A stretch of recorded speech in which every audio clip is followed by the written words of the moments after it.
നമ്മളെ ഒരാൾ അട്രാക്ട് ചെയ്യുമെന്ന് പറയില്ല, ചില ആക്ടേഴ്സിന് ആ പവർ ഉണ്ട്.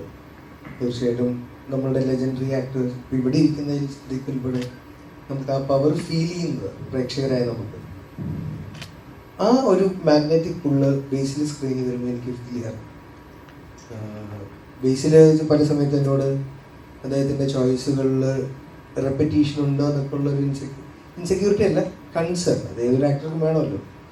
പക്ഷെ ഞാൻ വളരെ കൃത്യമായിട്ട് പറയുന്നത്, ജാനേമനിലെ ജോയ്മോനും ജയയിലെ രാജേഷും പാലത്തു വരുമ്പോഴും എല്ലാത്തിനും ടോട്ടാലിറ്റി നോക്കുമ്പോൾ വേറൊരാളാണ്. തീർച്ചയായിട്ടും നുണക്കുഴി വരുമ്പോഴും എബി എന്ന് പറഞ്ഞ ആളും വേറെ തന്നെ ആയിരിക്കും. ഞാൻ സിനിമ കണ്ടിട്ടില്ല.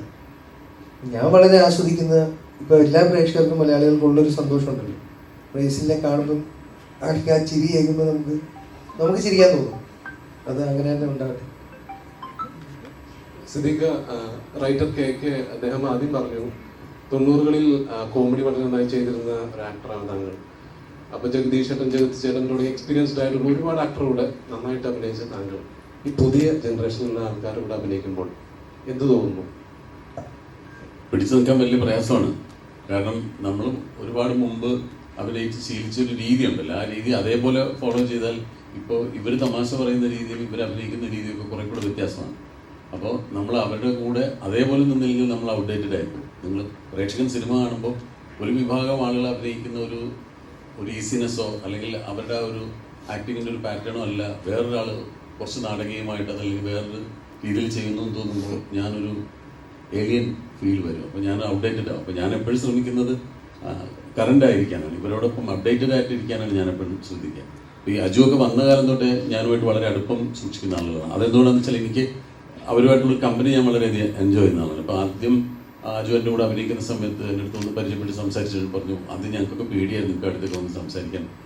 അവരെപ്പോഴും അങ്ങനെ മാറി നിൽക്കും. അത് അവരുടെ ഒരു മടി കൊണ്ടാണ്. ഇപ്പം ഞാൻ ആദ്യം സിനിമയിൽ അഭിനയിക്കാൻ വന്ന സമയത്ത് എൻ്റെ സീനിയർ ആക്ടേഴ്സിൻ്റെ അടുത്ത് എനിക്കും ചെന്ന് സംസാരിക്കാൻ ഒരു ഭയമാണ്. കാരണം നമ്മൾ സിനിമയ്ക്ക് പുറത്ത് നിന്ന് ഇവരെ നടന്മാരായിട്ട് കണ്ടിട്ടുള്ള ആളുകളാണ്. അപ്പോൾ അവരോട് എപ്പോഴും ഒരു ആരാധനയും ബഹുമാനവും കൂടും.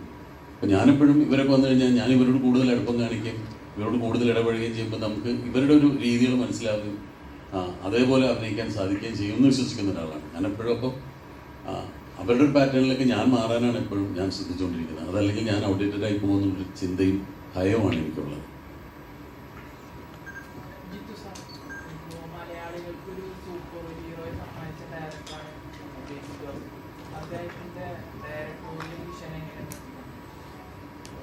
ഞാനെങ്ങനെയാണ് നോക്കിക്കാണുന്നത്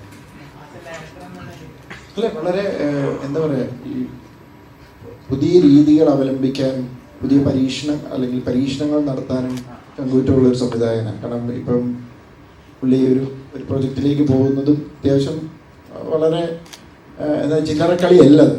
അപ്പം അങ്ങനത്തെ അടുത്ത ലെവലിലേക്കുള്ള ഹയർ എന്താ പറയുക ഒരു ഇതിലുള്ള സിനിമകൾ ഞാനൊക്കെയാണെങ്കിൽ ഒന്ന് മടിക്കും. പക്ഷെ ബേസിലിനെ പോലെ ഇപ്പം ഒരു അപ്കമിങ് 3 പടം ചെയ്തു അല്ലേ. അപ്പോൾ ആ 3 പടത്തിലും വ്യത്യസ്തമായ പടങ്ങൾ, അത് ഓരോന്നും സ്റ്റെപ്പ് ബൈ സ്റ്റെപ്പ് അത് വളർന്ന് വരികയാണ്. അപ്പം അത് പ്രത്യേകിച്ച് മിന്നൽ മുരളി പോലെയുള്ള പടങ്ങളൊക്കെ അങ്ങനെ കൺസീവ് ചെയ്ത് ചെയ്യാന്ന് പറഞ്ഞാൽ അതൊരു വലിയ കാര്യമാണ്. ഭയങ്കര ഒരു വിഷണറി ആയിട്ടുള്ള ഒരു ടെക്നീഷ്യനാണ്. അതാണ് ഞാൻ കാണുന്നത്, ഒരു ഡയറിങ് ആയിട്ടുള്ളൊരു ഡയറക്ടർ, പരീക്ഷണങ്ങൾ നടത്താനായിട്ടുള്ള ചങ്കൂറ്റമുള്ള ഒരു ഡയറക്ടർ. അങ്ങനെയാണ് ഞാൻ കാണുന്നത്.